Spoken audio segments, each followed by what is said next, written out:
देखिए, ये बड़ी हैरानी की बात है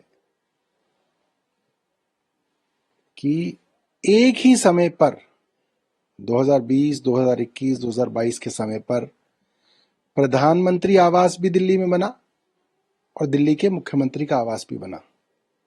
दिल्ली के मुख्यमंत्री के आवास के बारे में कहा जा रहा है भारतीय जनता पार्टी द्वारा कि 40 करोड़ रुपए खर्च किए गए और ये ऑन रिकॉर्ड उपलब्ध है कि प्रधानमंत्री जी के आवास के लिए 467 करोड़ रुपए का टेंडर हुआ, 467 करोड़ रुपए का, और उसके अंदर 36,000 स्क्वायर फीट एरिया का प्रधानमंत्री आवास बना। अब ना प्रधानमंत्री आवास नरेंद्र मोदी जी का व्यक्तिगत आवास रहेगा, ना ही मुख्यमंत्री आवास अरविंद केजरीवाल जी का रहेगा। जो प्रधानमंत्री बनेगा उसको वो प्रधानमंत्री आवास मिलेगा, जो मुख्यमंत्री बनेगा उसको वो मुख्यमंत्री आवास बनेगा। क्या अरविंद केजरीवाल जी ने कोई अपना निजी मकान बनाया है? जवाब ना है। मगर फिर भी अगर इसको इस तरह से कहा जा रहा है, ये दुर्भाग्यपूर्ण है, क्योंकि प्रधानमंत्री जी का पद एक बहुत बड़ा पद है, उस पद की एक गरिमा है। उस पद पे आपको बहुत सोच समझ के अपनी बात कहनी चाहिए। उन्होंने आम आदमी पार्टी की सरकार को आपदा सरकार नाम दिया। उन्होंने कहा कि अन्ना हजारे के साथ आए, लेकिन एक आपदा बन के बीते 10 साल से दिल्ली में बैठे हुए हैं। हर व्यवस्था को कुव्यवस्था में बदल दिया। उन्होंने कहा कि समग्र शिक्षा का पैसा जो आता है उससे आप लोगों ने खर्च नहीं किया, शिक्षा व्यवस्था का बुरा हाल है, यमुना की सफाई नहीं की, आपदा सरकार बैठी। उन्होंने कहा आपदा सरकार जाएगी तभी लोगों को राहत मिलेगी। देखिए, प्रधानमंत्री जी के मुंह से दिल्ली की शिक्षा व्यवस्था के बारे में सुन के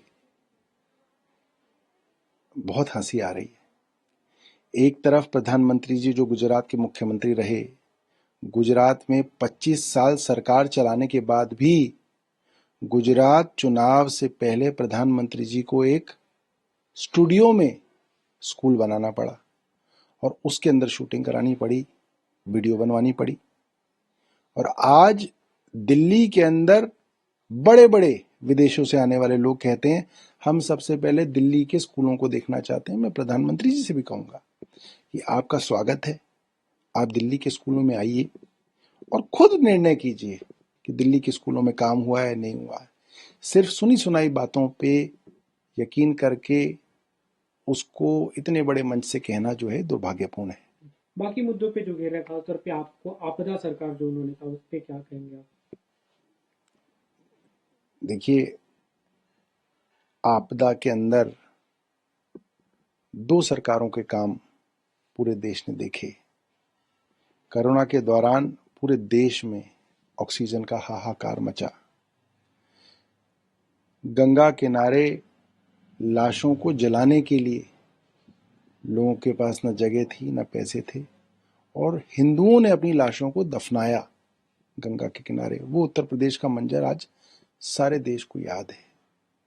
किस तरीके से पूरा का पूरा जो व्यवस्था थी केंद्र सरकार की वो ठप हो गई, वो भी लोगों को मालूम है। और किस तरह से दिल्ली सरकार ने, दिल्ली सरकार के सारे मंत्री, सारे विधायक सड़कों पे उतर के लोगों की मदद कर रहे थे, वो भी लोगों ने देखा। तो चुनाव के समय आरोप प्रत्यारोप लगेंगे, मगर मुझे लगता है कि जो बातचीत होनी चाहिए वो फैक्ट्स पे आधारित होनी चाहिए। निराधार आरोप लगाने से कोई फायदा नहीं होता।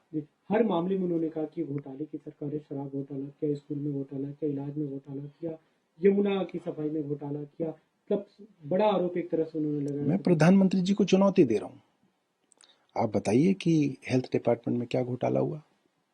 जितने आरोप इन्होंने लगाए वो सारे के सारे आरोप बेबुनियाद पाए गए। इन्होंने कहा दवाइयां नकली हैं, लेबोरेटरी से रिपोर्ट आ गई कि दवाइयां नकली नहीं थी। सिर्फ दिल्ली के अंदर दवाइयों को रोकने के लिए सरकारी अस्पताल और मोहल्ला क्लिनिकों के अंदर दवाइयां ना पहुंचे, इसके लिए एक झूठा जो है षड्यंत्र किया गया। दवाइयों के वेंडर्स की पेमेंट्स रोकी गई, उनके ऊपर झूठे मुकदमे कराए गए ताकि दिल्ली के अस्पतालों में दवाइयां खत्म हो जाए। मगर अब वो षड्यंत्र का भी पर्दाफाश हो गया और अब धीरे धीरे जो है सारी समस्याएं जो है ठीक होती जा रही हैं। जो भी मोहल्ला क्लिनिक के विषय में इन्होंने आरोप लगाए वे भी बेबुनियाद पाए गए।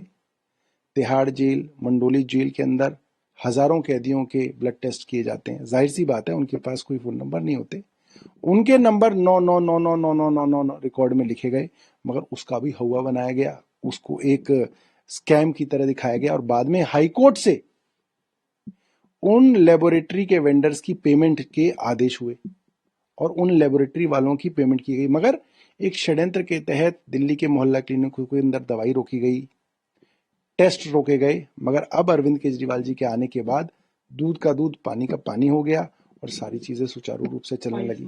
हमसे जुड़े रहने के लिए हमारे YouTube चैनल को सब्सक्राइब करें और नई वीडियो की नोटिफिकेशन के लिए बेल आइकॉन को दबाएं।